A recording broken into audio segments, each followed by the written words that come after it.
Pembacaan kitab Injil dibaca dari Injil Yohanes pasal 12 ayat 20 sampai 33. Demikian bunyi Injil Yesus Kristus. Yesus memberitakan kematiannya. Di antara mereka yang berangkat untuk beribadah pada hari raya itu, terdapat beberapa orang Yunani. Orang-orang itu pergi kepada Filipus yang berasal dari Betsaida di Galilea, lalu berkata kepadanya, "Tuan, kami ingin bertemu dengan Yesus." Filipus pergi memberitahukannya kepada Andreas. Andreas dan Filipus menyampaikannya pula kepada Yesus. Tetapi Yesus menjawab mereka, katanya, "Telah tiba saatnya Anak Manusia dimuliakan. Aku berkata kepadamu, sesungguhnya jikalau biji gandum tidak jatuh ke dalam tanah dan mati, ia tetap satu biji saja. Tetapi jika ia mati, ia akan menghasilkan banyak buah. Barang siapa mencintai nyawanya, ia akan kehilangan nyawanya. Tetapi barang siapa tidak mencintai nyawanya di dunia ini, ia akan memeliharanya untuk hidup yang kekal. Barang siapa melayani aku, ia harus mengikut aku, dan di mana aku berada, di situ pun pelayanku akan berada. Barang siapa melayani aku, ia akan dihormati Bapa. Sekarang jiwaku terharu, dan apakah yang akan kukatakan? Bapa, selamatkanlah aku dari saat ini. Tidak, sebab untuk itulah aku datang ke dalam saat ini. Bapa, muliakanlah namamu. Maka terdengarlah suara dari sorga. Aku telah memuliakannya dan aku akan memuliakannya lagi. Orang banyak yang berdiri di situ dan mendengarkannya berkata bahwa itu bunyi guntur. Ada pula yang berkata, seorang malaikat telah berbicara dengan dia. Jawab Yesus, suara itu telah terdengar bukan oleh karena aku, melainkan oleh karena kamu. Sekarang berlangsung penghakiman atas dunia ini. Sekarang juga penguasa dunia ini akan dilemparkan keluar. Dan aku, apabila aku ditinggikan dari bumi, aku akan menarik semua orang datang kepadaku. Ini dikatakannya untuk menyatakan bagaimana caranya ia akan mati. Demikian bunyi Injil Yesus Kristus. Berbahagia kita yang memelihara firman Allah. Hosana.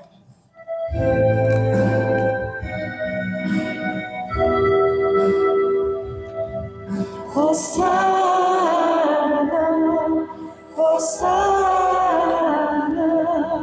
Hosana.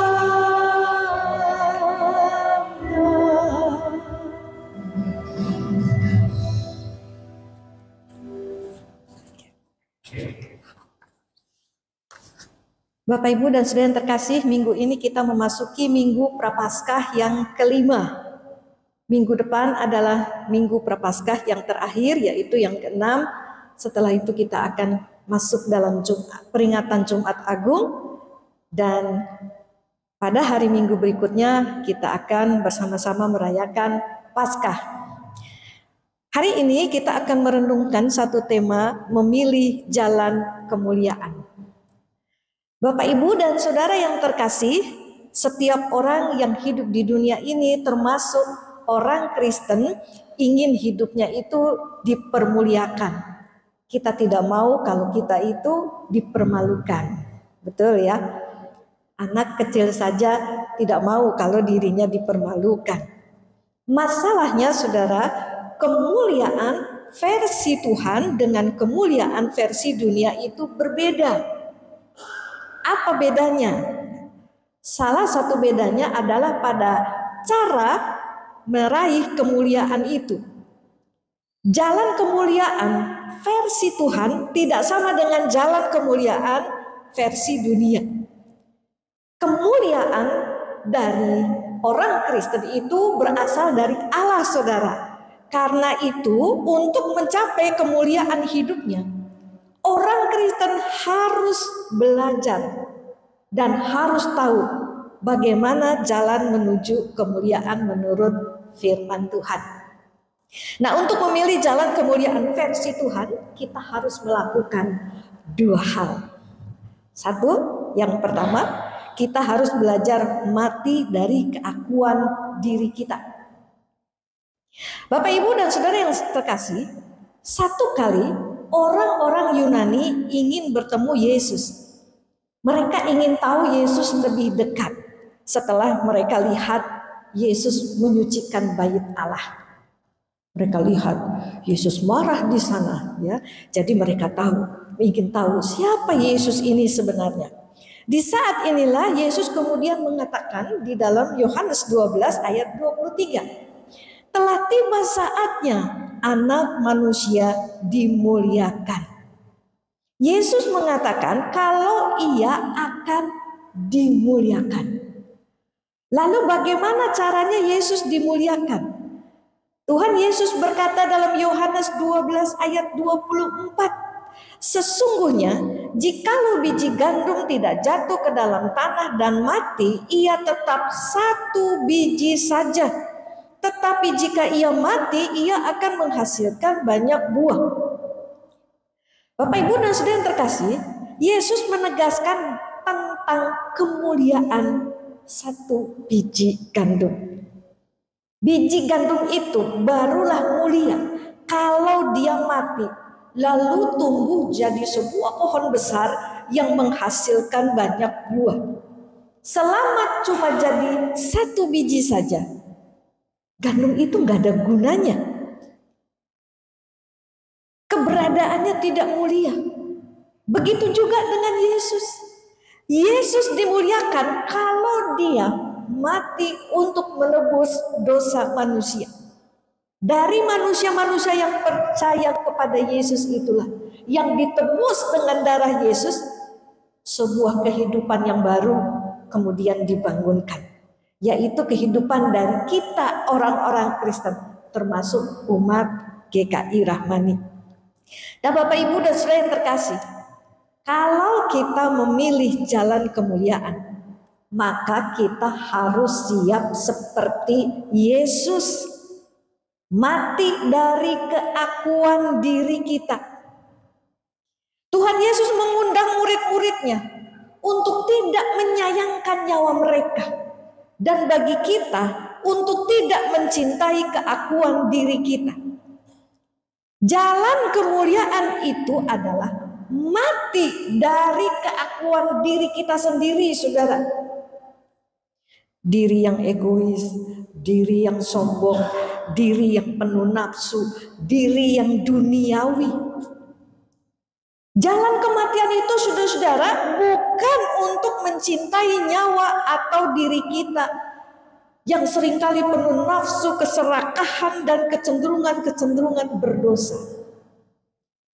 Setiap manusia itu, saudara-saudara, selalu dikuasai oleh kecenderungan yang berdosa, seperti ingin berkuasa, dihormati, ingin mengontrol orang lain.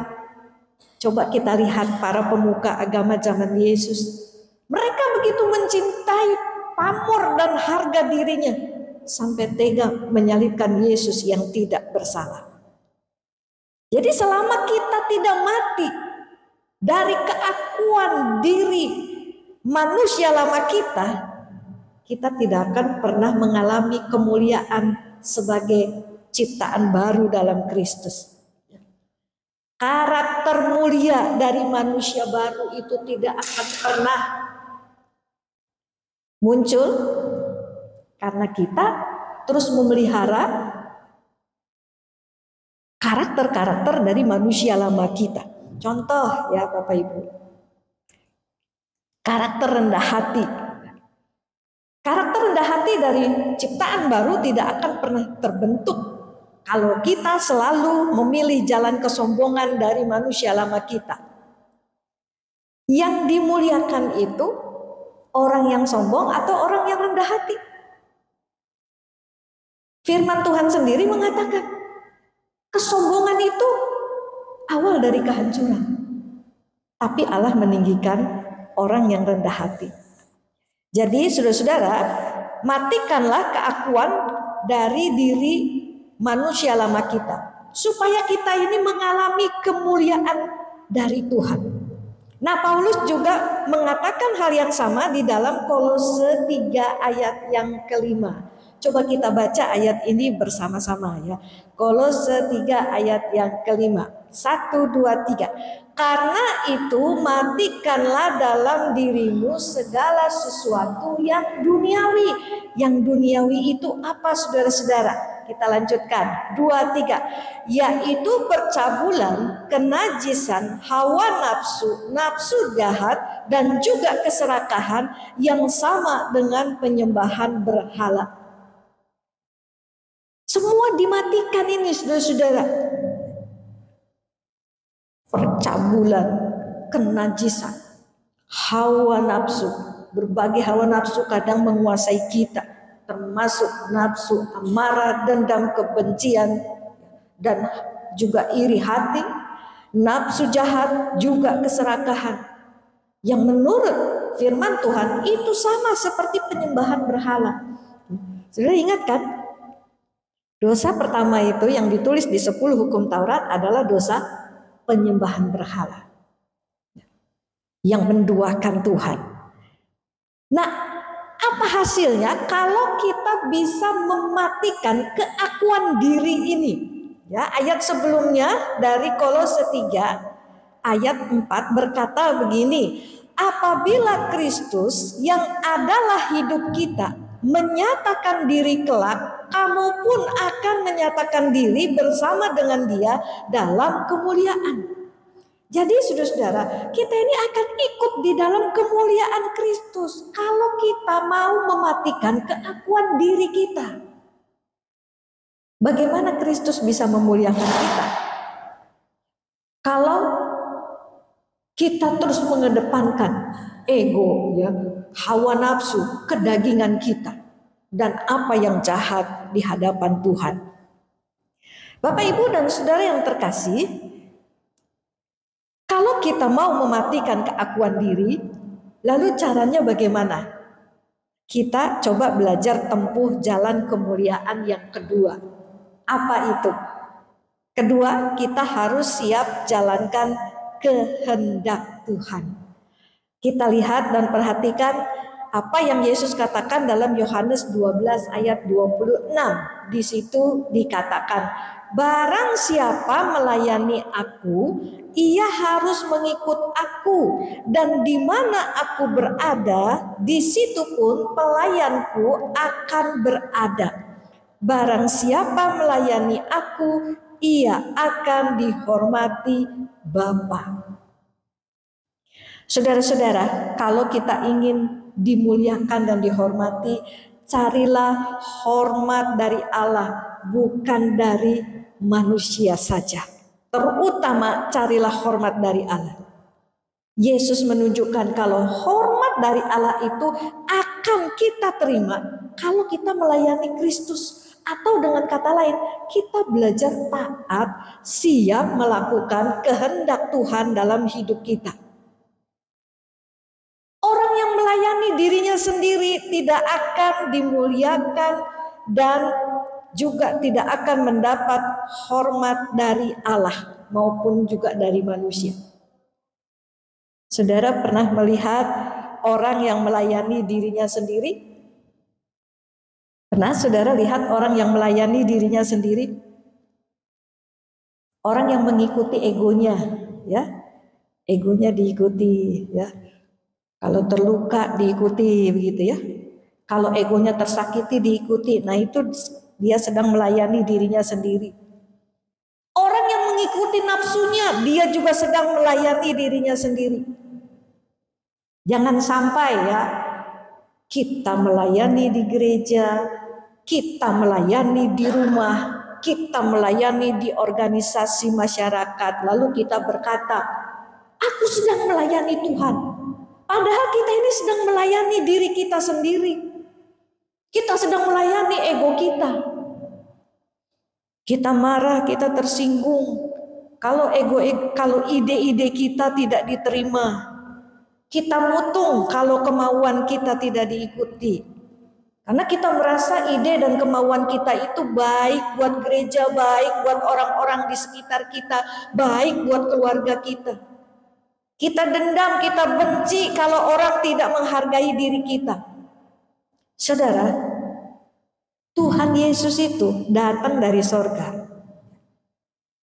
Dia turun ke dunia untuk mengorbankan dirinya.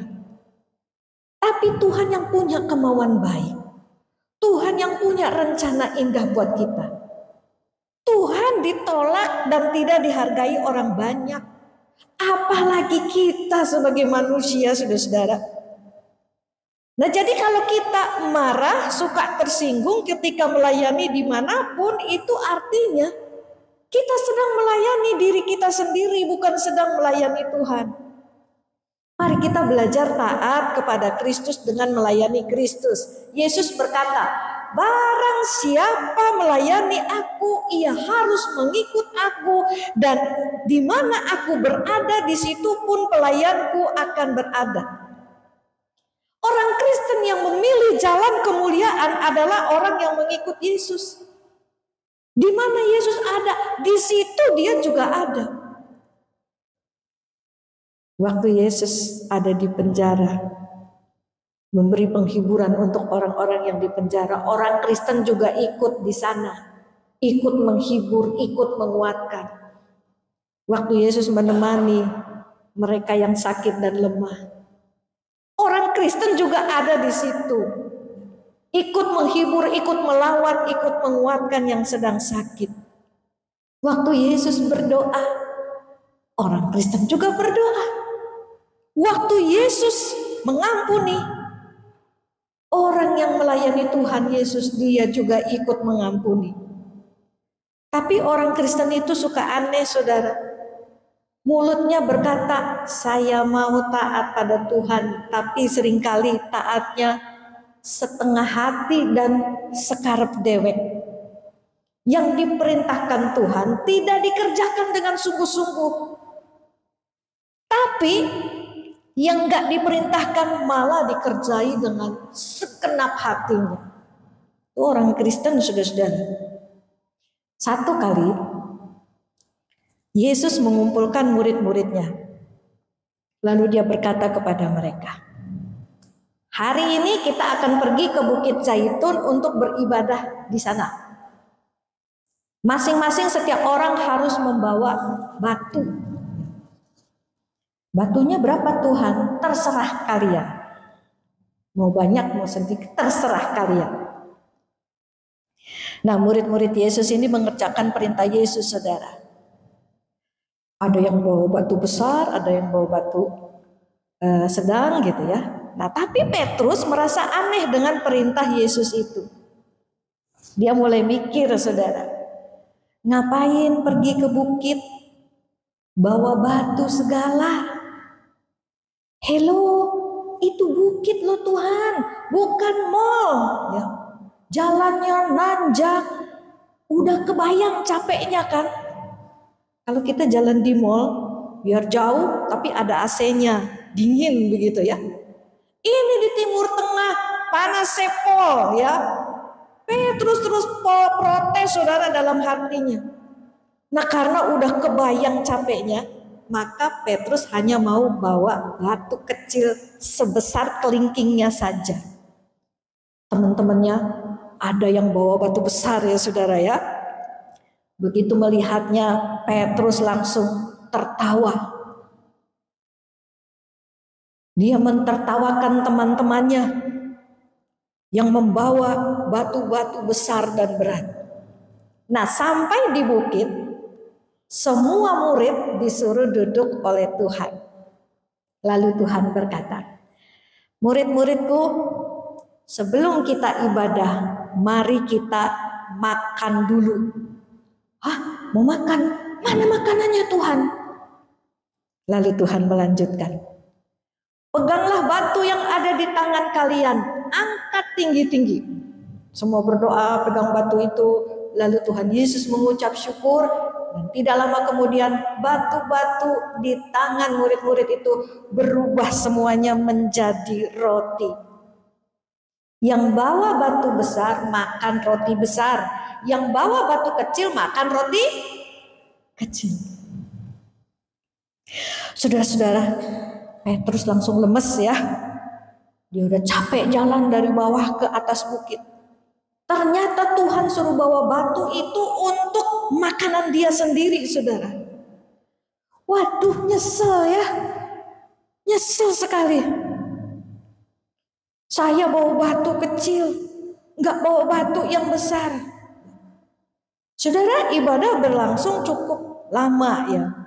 Mereka nyanyi puji Tuhan, mereka berdoa di bukit selama hampir seharian. Murid-murid tenang ibadahnya karena kampung tengahnya sudah terisi. Tapi Petrus nggak bisa ibadah dengan tenang karena perutnya kruyuk-kruyuk ya. Beberapa hari kemudian Yesus kembali mengajak murid-muridnya ke bukit untuk ibadah. Kali ini Yesus tidak suruh bawa batu. Tapi Petrus sudah keki ya. Dia dulu disuruh bawa batu, batunya kecil. Sekarang nggak disuruh bawa batu. Dia pun inisiatif mau bawa batu. Jadi dia ambil batu yang besar, saudara. Lalu dia bawa batu itu ke atas bukit. Teman-temannya bingung. Petrus, kamu ngapain bawa batu? Kan Tuhan nggak suruh kita bawa batu. Bagianlah, gue jaga-jaga. Wokat langkah panganan maning, ya. Dia bawa batu itu, saudara-saudara. Meskipun lelah capek, dia tetap angkat batu itu. Begitu sampai di atas, saudara-saudara, Yesus menyuruh murid-muridnya duduk.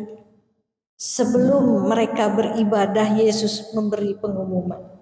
Murid-muridku, hari ini kita semua puasa. Makanya kapan? Nanti setelah ibadah kita turun ke bawah, kita baru makan. Saudara-saudara, Petrus kaget. Dia sudah capek-capek bawa batu yang besar, ternyata hari itu mereka puasa. Bapak Ibu dan saudara yang terkasih, itulah yang terjadi dengan kebanyakan orang Kristen. Taat semau sendiri. Yang diperintahkan Tuhan tidak dikerjakan dengan sepenuh hati, yang tidak diperintahkan malah dikerjakan dengan sungguh-sungguh. Akibatnya apa? Hidupnya tidak mengalami kemuliaan.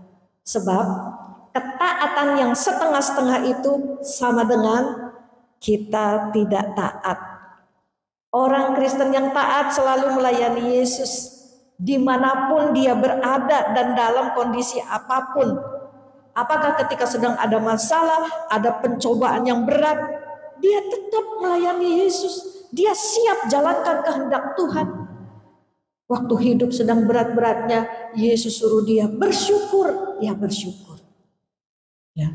Waktu kondisi keuangan sedang kacau-kacaunya, Yesus suruh dia layani Tuhan di gereja, dia tetap layani. Waktu badannya sedang sakit, Yesus memerintahkan dia untuk tetap bersukacita. Dia tetap bersukacita meskipun itu berat buat dirinya. Bapak, Ibu dan saudara yang terkasih, umat yang taat itu akan mematikan keakuan dirinya. Saat muncul rasa sombong, iri hati, kesombongan itu bisa dikikis ketika umat terus-menerus belajar rendah hati. Iri hati itu terkikis ketika umat terus-menerus belajar bersyukur dan tidak membandingkan dirinya dengan orang lain. Kiranya Tuhan Yesus Kristus terus menolong kita untuk memilih jalan kemuliaan dengan terus mematikan keakuan diri kita dan terus taat kepada kehendak-Nya. Dimanapun kita berada, dalam situasi apapun, entah senang, entah susah. Tuhan memberkati kita. Amin.